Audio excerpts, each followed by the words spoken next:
According to a report from the Tufts Center for the Study of Drug Development, it costs pharmaceutical companies roughly $2.6 billion to develop a new drug, more than 3 times the amount estimated in 2003. The announcement comes at a time when the high price tag for many new drugs, such as Gilead Sciences' Sovaldi, have led to questions from policymakers, physicians, and the general public. I'm Stephen Morrissey, managing editor of the New England Journal of Medicine, and I'm talking with Jerry Avorn, a professor of medicine at Harvard Medical School and chief of the Division of Pharmacoepidemiology and Pharmacoeconomics at Brigham and Women's Hospital.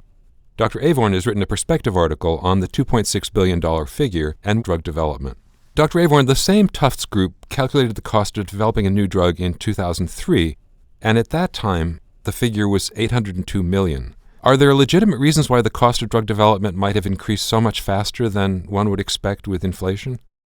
Maybe the best place to start is to say that it's very hard to know what to make of any of these numbers, whether the old numbers or the new numbers, because we are not permitted to see the drugs on which the estimates are based, or to know what they are, or which companies provided the numbers, or any other details of that nature. And so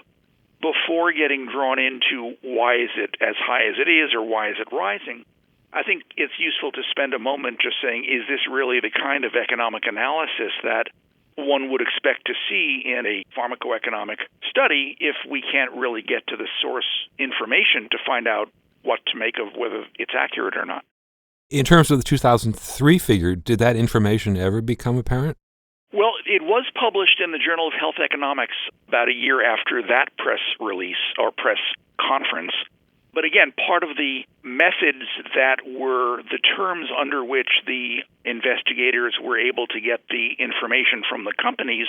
was that they needed to accept the idea that the companies would never be identified and the 100 or so substances that were the subject of the analysis would never be identified either. And so all the numbers are essentially those provided by unnamed companies about unnamed products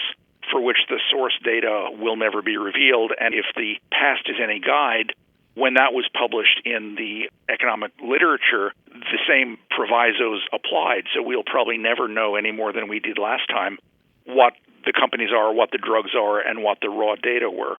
Even if we take the numbers at face value, you note that nearly half the cost of developing a new drug is ascribed by the Tufts group to the cost of capital, not to funds spent on actual research. Why is that cost of capital number so high?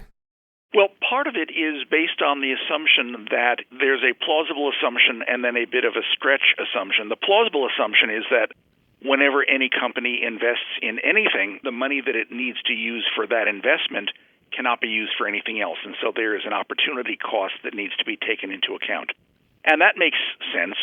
Where things make less sense, in my view, is that the cost of that capital, which extends over many, many years, because the argument that is being made by them is that the dollars are tied up for very long, which is true, but it is ascribed as a cost of 10.6% per year for the cost of that capital. And that's probably why it reached a sum that was almost half of the entire cost of developing a drug. Now, in looking into that aspect of the analysis, I went to the economics and finance literature and looked at what companies have been selling their bonds for, U.S. major drug manufacturers, over the last several years, as a measure, not just a proxy, but an actual measure of what it costs them to borrow money or to use money for an extended period of time.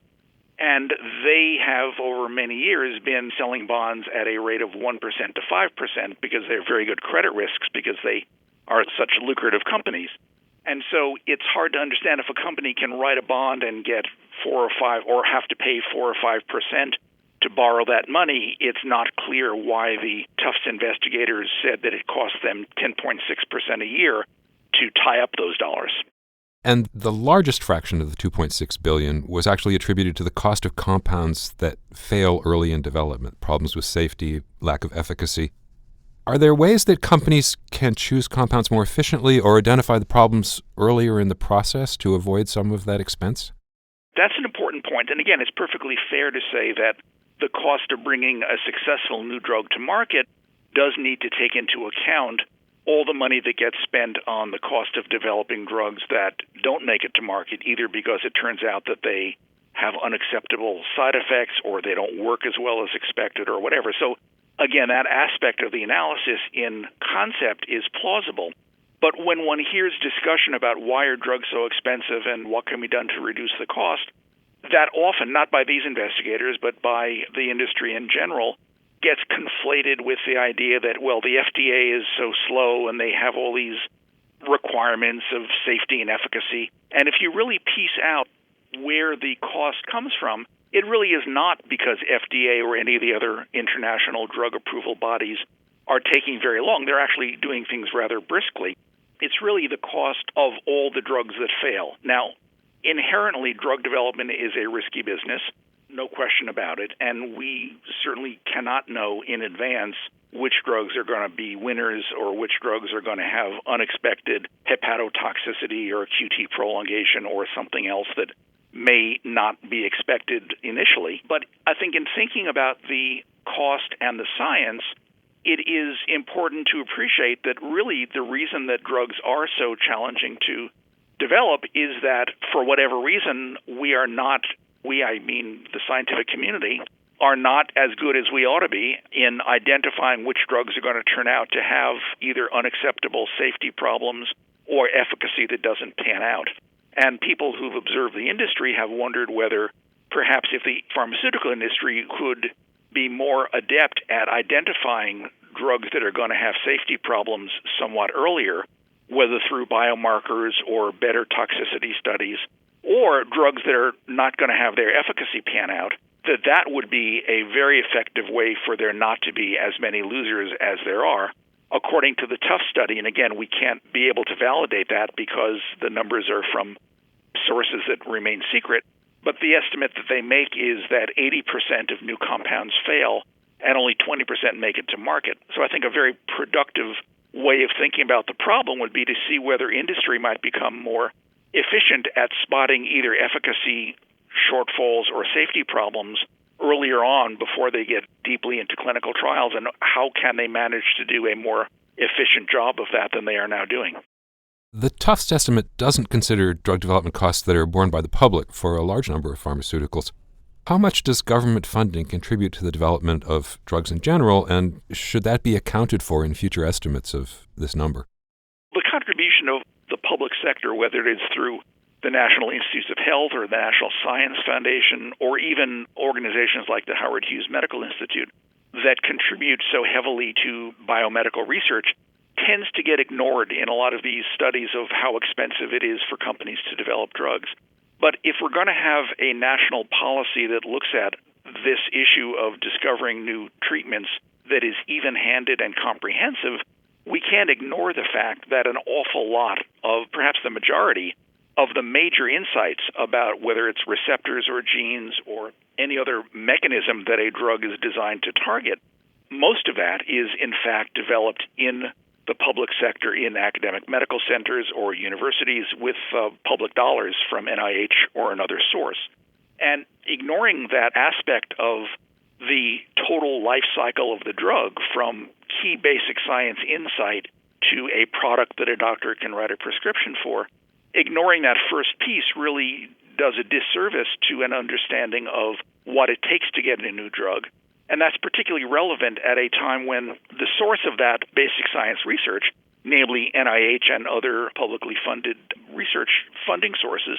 is really on the rocks in terms of having budgets that are as low as we've seen for a decade and a half. And so if the purpose of this exercise is to say, what is it going to take to be able to have a lot of important new discoveries of medications in the next 10 or 20 years, looking only at what the companies spend is really ignoring a very important piece of where new drugs actually come from. Finally, you write in your article that despite the high cost of drug development, the pharmaceutical and biotech industries are very profitable, and the companies spend only a fraction of their revenues on truly innovative research. Do you have any ideas about how to make new pharmaceutical products more affordable while still encouraging innovation? This is an issue that actually the nation is going to get to debate and legislate about in the next year or two, because there are bills making their way through Congress that are seeking to make the approval standards for new products, in my view, somewhat looser than they currently are, and to provide more generous exclusivity or patent-like protection for the companies once they have a drug on the market. In my view, in a sense, we've made it a little bit too easy for companies to keep extending patents after they expire by patenting the coating or the shape or the color or the other aspects that are not really therapeutic in nature.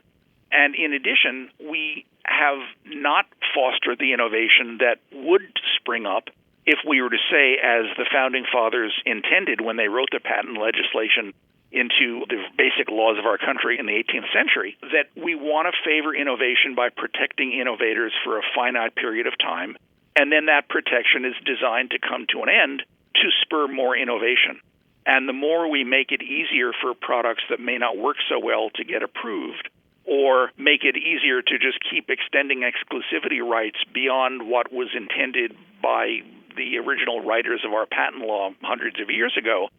the more we actually will suppress innovation, because it's much easier to just hire lawyers to extend your patent on your existing drugs than it is to engage in the very demanding work that requires the discovery of a new drug. So I think in terms of fostering innovation, there's a lot that we can do by just, in a sense, holding the industry's feet to the fire and saying, if you would like to have large profits, then you need to make big new discoveries. And as far as affordability, I think there's a nationwide conversation that has been started by the $1,000 uphill hepatitis C drugs. And we need to ask, well, if a lot of that work was really generated with public funding, as in the case of Sovaldi it was, how does the arithmetic work that the government then gets to pay twice, once for the discovery of the drug, and then again $84,000 for a course of therapy as it was initially priced? Maybe we need to debate more about where those numbers come from, and is that in fact something we should expect the American taxpayer or patient or insurance subscriber to have to pay those prices for? Thank you, Dr. Avorn.